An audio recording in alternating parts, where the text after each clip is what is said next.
Hi, I'm Dr. Diamond, an OBGYN, and I also happen to live with PCOS. So I'm here to help you understand it better because I find that in my practice as an OBGYN, while I treat women all the way from teenage years through menopause, pregnancy, pap smears, everything in between, PCOS is always a challenge for women. First of all, because in a 15 or 30-minute video, I just simply don't have the time to go through everything and give you the proper education and knowledge to take your own steps towards improving PCOS. And the most amazing thing about PCOS is there are things you can do about it. So this video is part of a series that I made just for you to help you understand PCOS in a way that's clear, honest, and easy to follow.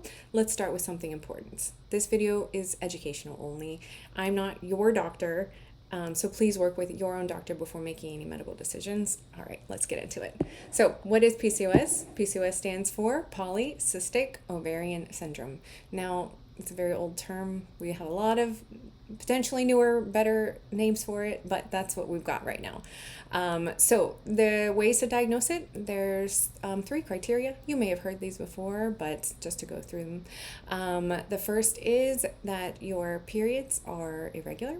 The second is that you have some kind of hormone imbalance, especially with testosterone, and that can be either with hair on your chin, acne, or a lab test that shows high testosterone.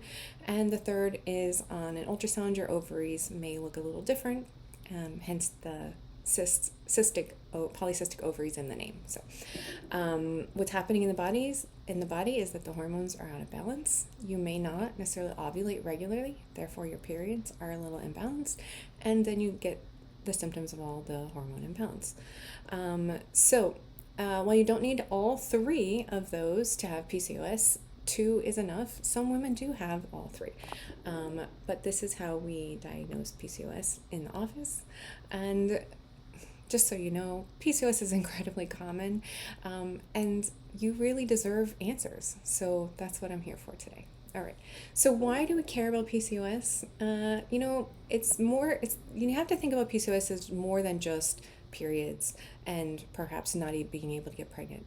There's more to it. PCOS is connected to your metabolism, how your body uses energy. It's linked to insulin resistance, high blood sugar, and potentially diabetes, cholesterol, mental health issues. Now, you may not have all of these things, but you may be at risk for developing them in the future.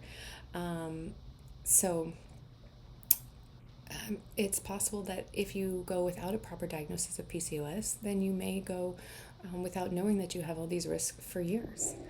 So what can a doctor do? If you think about PCOS, or maybe if you think you have PCOS, or maybe you were told you do and you still feel confused, here's what a good workup in the office would usually include. It would include talking about your periods, talking about your body, any changes you've noticed in your body, your family history, looking for signs on your exam, such as acne, facial hair, any dark patches on your body, especially in the back of your neck. And we often will do lab work, and that includes checking your thyroid, checking a hormone called prolactin, checking potentially your testosterone levels, your blood sugar levels. So a lot of things can look like PCOS, but are not PCOS. So again, we need to do this workup. And as I always say, before you try to treat your PCOS, we need to make sure it is PCOS. And only your doctor can help you sort that out. So let's talk about why we're here. All right. I want to introduce you to an idea that might change how you look at your health. Okay. I want you to get out a piece of paper. Go ahead. Or your phone. And on a scale from 1 to 10, I want you to write down how motivated are you to take care of your PCOS. Really think about it. Pick a number from 1 to 10. 1 being the least motivated, 10 being 100% absolutely motivated, ready to go. So ask yourself, why did you pick that number and not a lower number? So let's say you said a 3, right? Why did you pick a 3 and not a 2 or a 1? That number already tells me that you care at least a little. And that's the start of the change for your future. I want you to figure out the why. Why did you put that number? That is going to be your motivation, and I want you to hold on to that and realize, what are you doing this journey for? Is it to feel better in your body? Is it to have more energy? Is it to protect your heart? Is it to have a baby someday? Or just to feel in control again?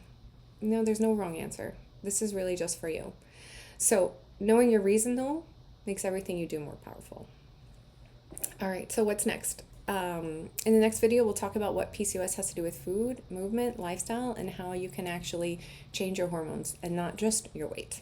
All right, remember, you don't have to be perfect, you just have to be curious, and you don't have to do this alone. I'm here to help you, but you do have to get started. Here we are.